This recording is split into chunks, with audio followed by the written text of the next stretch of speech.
نحمده ونصلي ونسلم على رسوله الكريم اما بعد فاعوذ بالله من الشيطان الرجيم بسم الله الرحمن الرحيم وما آتاكم الرسول فخذوه وما نهاكم عنه فانتهوا صدق الله مولانا العظيم وصدق رسوله النبي الأمين الكريم ونحن على ذلك لمن الشاهدين والشاكرين والحمد لله رب العالمين بلغ العلا بكماله كشف الدجى بجماله حسنت جميع خصاله صلوا عليه وآله يا صاحب الجمال ويا سيد البشر من وجهك المنير لقد نور القمر لا يمكن الثناء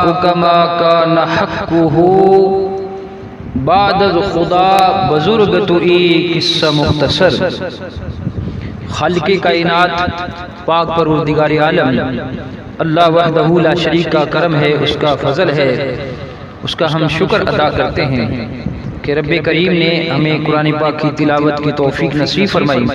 اللہ تبارک و تعالی مجھے حق سچ بیان کرنے کی توفیق نصیب فرمائے اور سنا کے ہم سب کو اس پر عمل کرنے کی توفیق نصیب فرمائے.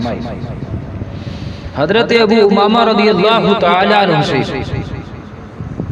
ایک آدمی نے رسول اللہ صلی اللہ علیہ وآلہ وسلم سے سوال کیا.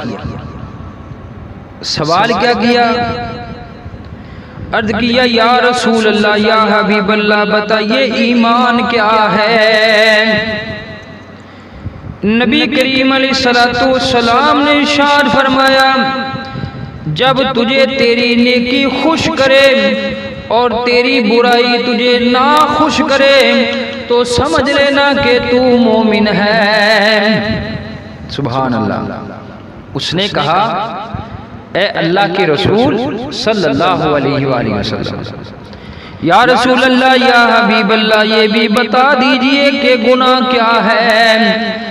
اللہ کے لاڈلے حبیب علیہ السلام نے ارشاد فرمایا جب تیرے دل میں کوئی چیز کھٹکے تو تو اسے چھوڑ دو.